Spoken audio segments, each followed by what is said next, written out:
युद्ध के मैदान में एक ऐसा क्षण आया जब समय रुक गया था।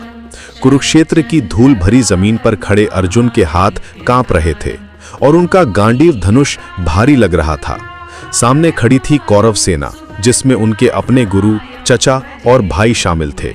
ये वो पल था जब महाभारत का सबसे महत्वपूर्ण संवाद शुरू होने वाला था। अर्जुन ने कृष्ण की तरफ देखा और कहा, हे माधव, मैं इन सबको कैसे मार सकूं? ये तो मेरे अपने लोग हैं। भीष्म पितामह ने मुझे गोद में खिलाया है, द्रोणाचार्य ने मुझे धनुर्विद्या सिखाई है। इस युद्ध में जीत का क्या फायदा अगर अपनों को खोना पड़े? उनकी आवाज में दर्द था, कंफ्यूजन था। वो वॉरियर जो कभी किसी से नहीं डरा था, आज अपने ही इमोशंस के सामने हार मान रहा था। कृष्ण मुस्कुराए, उनकी आंखों में एक अजीब सी चमक थी। अर्जुन, तुम सिर्फ शरीर को देख रहे, वो आत्मा को नहीं। आत्मा अमर है, वो कभी मरती नहीं। जैसे इंसान पुराने कपड़े उतारकर नए पहनता है, वैसे ही आत्मा एक शरीर छोड़कर दूसरा अपनाती है। उनकी आवाज में एक डिवाइन अथॉरिटी थी जो अर्जुन को पहले कभी महसूस नहीं हुई थी, लेकिन अर्जुन का मन अभी भी शांत नहीं हुआ था। कृष्ण, तुम कहते हो कि मैं अपना कर्म करूं, लेकिन ये कर्म तो पाप लग रहा है। इतने सारे लोगों की हत्या करना, ये कैसे सही हो सकता है? उनके चेहरे पर डेस्परेशन साफ दिख रही थी। तब कृष्ण ने कुछ ऐसा कहा जिसने अर्जुन की दुनिया हिला दी। अर्जुन, मैं सिर्फ तुम्हारा सारथी नहीं हूं, मैं काल हूं, समय हूं। ये सब लोग पहले से ही मर चुके हैं। तुम सिर्फ एक इंस्ट्रूमेंट हो, एक माध्यम हो। तुम्हारे युद्ध करने या ना करने से कुछ नहीं बदलेगा।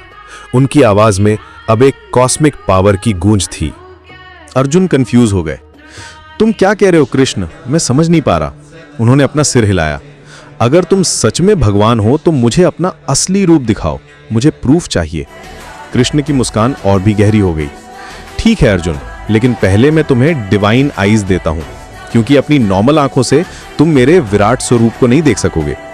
उन्होंने अपना हाथ अर्जुन के माथे पर रखा। अचानक अर्जुन की आंखों में एक अजीब सी शक्ति आ गई। वो फील कर सकते थे कि कुछ बदल रहा है। हवा में एक स्ट्रेंज एनर्जी थी, जैसे पूरा यूनिवर्स होल्ड कर रहा हो अपनी सांस। और फिर कृष्ण ने अपना विराट रूप दिखाया। अर्जुन की सांस रुक गई। उनके सामने जो दिखा वो किसी भी इंसानी इमेजिनेशन से कहीं ज्यादा था।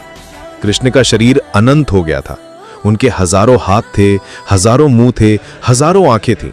उनके शरीर से सूरज जैसी रोशनी निकल रही थी। पूरा यूनिवर्स उनके अंदर दिख रहा था। स्टार्स, प्लैनेट्स, गैलेक्सीज, सब कुछ कृष्ण के विराट शरीर का हिस्सा था। यह सिर्फ एक विजन नहीं था, ये रियलिटी का अल्टीमेट ट्रूथ था। लेकिन सबसे डरावना सीन अभी बाकी था। अर्जुन ने देखा कि कौरव